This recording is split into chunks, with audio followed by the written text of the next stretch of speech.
Makasih Vita, makasih Mbak Tias sudah datang, sudah hadir di sini di acara kita ini. Terima kasih sudah bersedia hadir, walaupun agak dipaksa ya. Terus saya tadi melihat ada Pak Sunu, kayaknya Mas selamat datang Pak Sunu. Terima kasih sudah hadir jauh-jauh dari BINUS dan beberapa alumni. Saya lihat juga ada Ici. Selamat siang Pak Sunu.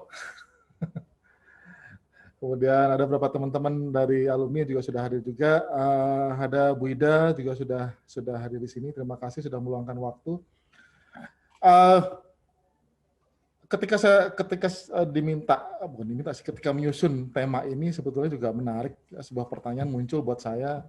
Saya sendiri menanyakan ini kepada diri saya sendiri. Tepat nggak sih saya bicara soal perempuan di sini? Karena isu perempuan sebetulnya sebuah isu yang saat ini bukan hanya sedang hangat tapi juga sensitif.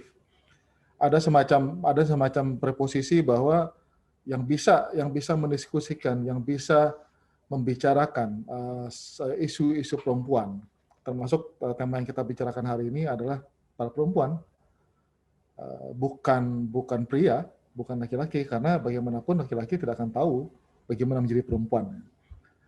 Preposisi ini menjadi menarik. Apa benar seperti itu? Dan mungkin benar. Karena itulah kenapa pada siang ini saya mencoba mengambil posisi sebagai yang agak berbeda. Bagaimana saya sebagai laki-laki? Jadi begitu kali ya.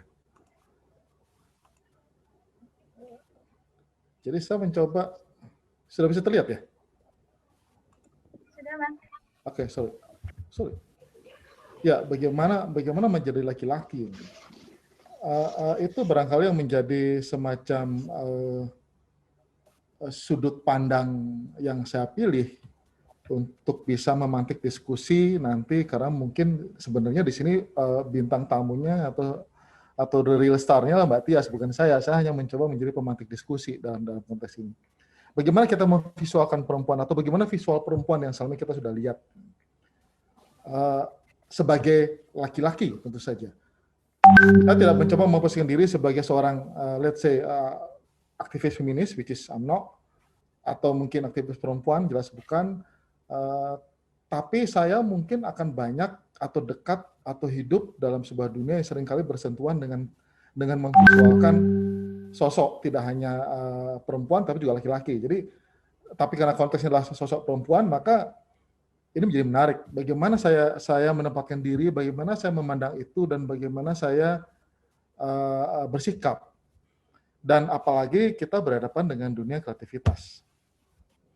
Sudut pandang saya ini personal sebetulnya. Bisa jadi salah, tapi yang namanya personal juga tidak bisa dibantah. Setiap perempuan adalah cantik.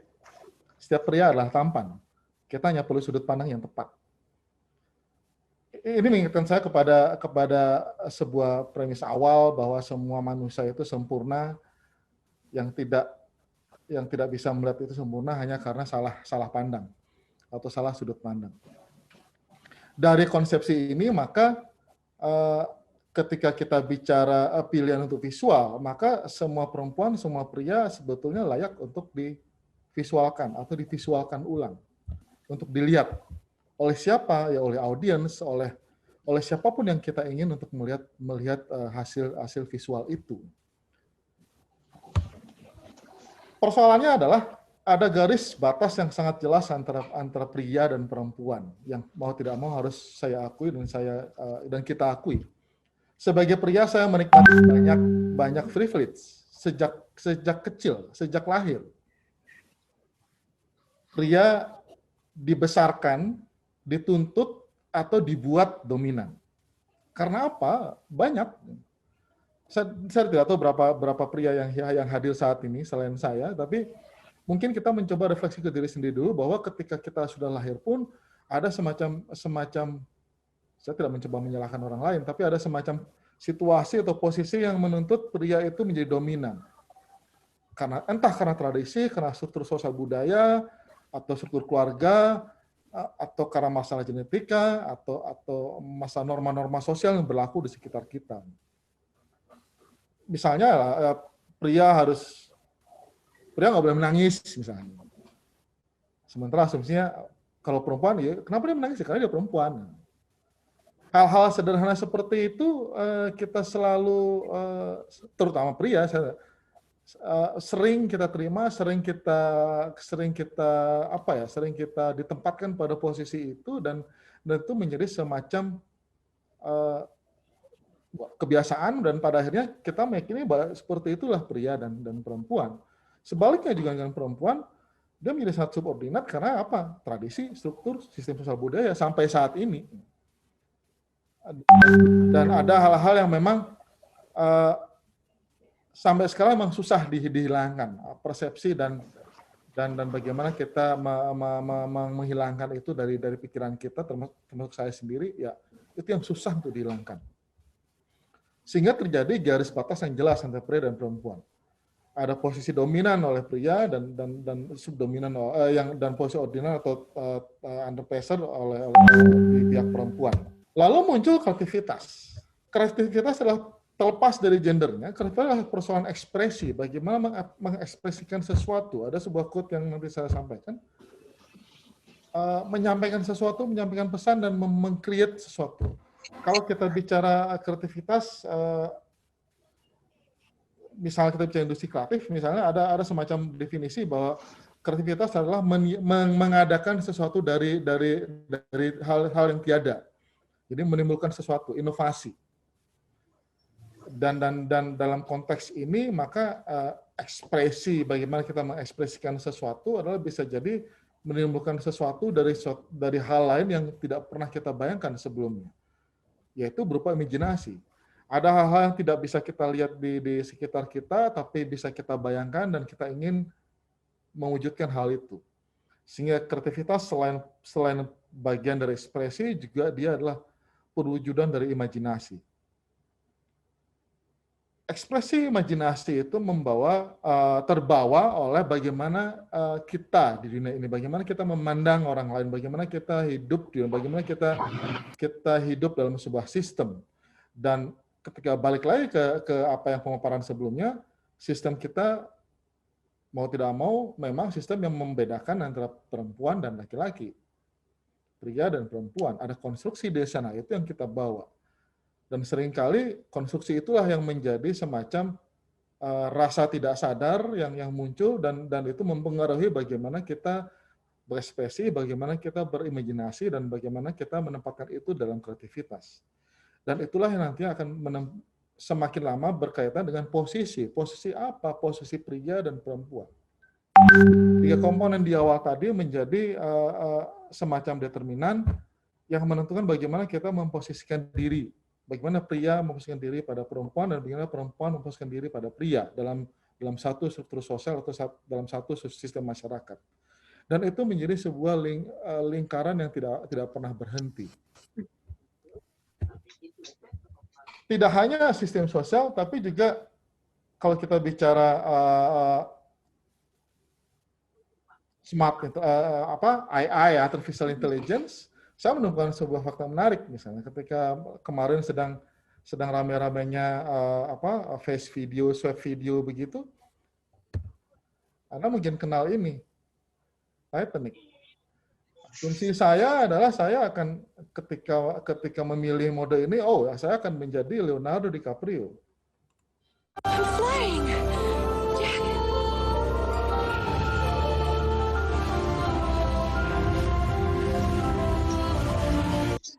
Ya, ternyata saya di swap dengan si tokoh perempuan, saya lupa namanya siapa, tokoh perempuan itu instead of Leonardo. Jadi dalam konteks ini, saya lagi yang lebih mudah atau lebih dipilih untuk ditukar wajahnya adalah si sosok perempuan. Nah, saya tidak tahu apakah itu kebetulan apa tidak, tapi kalau kita lihat di apps yang sama, pilihan-pilihan untuk mereface app pada tokoh perempuan itu tampilannya akan berbeda dengan pilihan-pilihan yang kalau di reface app itu pilihannya adalah tokoh laki-laki. Kalau motif David Ogilvy misalnya, dia menyebutkan bahwa the best ideas come as a jokes. Make your thinking as funny as possible. Di satu sisi, kita sudah terstruktur dengan masyarakat yang menempatkan perempuan seringkali sebagai bagian joke atau relasi antara pria dan wanita, pria dan perempuan adalah sebagai sebuah sebuah candaan. Dan itu mungkin akan berpengaruh bagaimana dengan proses kreativitas kita dan mengeluarkan visual, let's say perempuan mengeluarkan visual terhadap laki-laki atau sebaliknya. Dan yang terpenting adalah sebuah pemahaman yang disampaikan oleh Brian McGill, yang dia adalah seorang social influencer. Creativity is the greatest expression of liberty. Nah, ini menjadi menarik bahwa kreativitas adalah sebuah puncak atau sebuah ekspresi paripurna dari sebuah kebebasan. Kalau kita bicara kebebasan, maka itulah sebuah subjektivitas. Subjektivitas adalah sesuatu yang tanpa batas. Kita bisa membuat apa saja, kita bisa menekuni apa saja, kita bisa mengkonstruksi apa saja menurut apa yang kita yakini. Karena itu adalah subjektivitas. Nah, dari sana saya memetakan beberapa isu-isu dan mencoba menempatkan diri saya sebagai seorang memang pria sih. Bagaimana pria memandang itu, bagaimana pria menempatkan kreativitas dan bagaimana pria memandang cara memvisualkan perempuan. Ada beberapa yang saya petakan di sini. Pertama adalah perempuan adalah sumber keindahan. Argumen yang selalu disampaikan adalah, saya tidak tahu kenapa pria tidak disebutkan sebagai sumber keindahan, tapi sebagai laki-laki, maka perempuanlah sumber keindahan itu adalah sesuatu yang saya yakin jamak, dan saya yakin itu diyakini oleh banyak orang. Itulah muncul kenapa misalnya kecantikan, keindahan, ayu, wayu, seperti itu. Dan ini ditampilkan. Pria berasumsi bahwa perempuanlah sumber keindahan. Maka ketika ditampilkan, mereka menampilkan sebuah bentuk sebuah keindahan yang bisa dinikmati. Isu kedua, ada perempuan yang menyadari keindahannya itu dan memang bertujuan dalam tanda kutip menunjukkan keindahannya. Preposisi ini saya yakin juga diyakini oleh banyak pria, Mbak. Anda cantik dan Anda tahu itu cantik. Dan Anda tidak keberatan ketika kecantikan Anda ditampilkan untuk dalam tanda kutip dinikmati oleh semua. Dan mungkin pria. Nanti itu Mbak Tias yang akan bahas. Isu ketiga, keindahan itu nilainya relatif dan juga disukai oleh sesama perempuan. Tidak ada yang keberatan. Karena perempuan juga menuntut atau demand terhadap sebuah kecantikan. Kecantikan buat siapa? Sehingga logika sederhana kita akan bicara bahwa kecantikan pasti untuk lawan jenis atau siapapun, sehingga dia bisa disebut cantik. Isu kelima, eksploitasi ada pada level audiens atau penikmat. Nah, ini argumentasi yang selalu kita dengar bahwa kita tidak ingin mengeksploitasi perempuan, kita hanya menampilkan keindahan perempuan. Kalau ada yang merasa dieksploitasi, maka itu problemnya pada penikmatnya. Itu sering kita dengar. Dan memang ya mohon maaf seringkali memang dari saya atau kalangan pria yang lain memunculkan argumentasi seperti itu. Ada misalnya ya itu tadi kita mengekspresikan sebuah kreativitas dan kita tidak bermaksud melakukan eksploitasi dan itu keindahan. Tapi ketika ada orang yang menyebutkan itu eksploitasi, maka mungkin level itu mereka yang mengkonstruksi itu, mereka yang tergoda, mereka yang terjebak. Pembelaan yang lain adalah pria juga ada eksploitasi. Tidak ada yang keberatan. Saya sih keberatan sih. Maksudnya ya saya tidak memiliki bentuk tubuh seperti ini. Tapi ya dalam konteks ini argumennya pria juga mengalami nasib yang sama. Pria juga mengalami posisi sebagai bentuk sesuatu yang indah dipandang. Lalu masalah di mana? Nah, mungkin nanti Mbak Tias akan lebih banyak bicara soal itu, tapi dari sudut pandang saya misalnya, maka itu satu dimulai dari mitos kreativitas. Kreativitas tanpa batas, kreativitas yang sangat subjektif, kreativitas adalah sebuah ekspresi yang tidak bisa dibatasi. Kenapa saya sebut sebagai mitos? Karena itu adalah sebuah sebuah definisi yang dimunculkan ketika tidak melihat kreativitas itu berada pada sebuah posisi atau berada pada sebuah sistem struktur sosial yang sebetulnya memiliki batasan-batasan. Yang kedua adalah konstruksi sistem. Sistem kita yang ada selama ini, sistem sosial budaya, sistem norma hukum, apapun itu melanggengkan pembiaran dan pengabaian. Itu bahkan mendukung. Termasuk kalau kita bicara undang-undang cipta kerja, nantinya beberapa pasal yang didiskusikan oleh beberapa teman-teman juga akan melanggengkan hal yang sama. Ada pelanggengan, ada pembiaran, ada pengabaian, dan pada akhirnya ketika ada pembiaran, pengabaian dan pelanggengan, tidak ada pembelajaran. Tidak banyak dari kita yang tahu bagaimana dalam tataran ideal, bagaimana memposisikan perempuan dengan laki-laki dalam sebuah satu sistem masyarakat. Atau tidak ada semacam diskusi antara, let's say, katakanlah perempuan dan laki-laki untuk mencapai kesepakatan bagaimana sudut pandang masing-masing idealnya seharusnya. Dan karena tidak ada pembelajaran itulah yang sebetulnya menjadi sebuah salah satu penyebab utama kenapa kita menempatkan visual perempuan itu sebagaimana yang kita nikmati saat ini. Apakah ada perubahan dan bagaimana sudut pandang itu berubah? Saya yakin nanti Mbak Tes yang lebih banyak bicara. Itu saja singkat, terima kasih.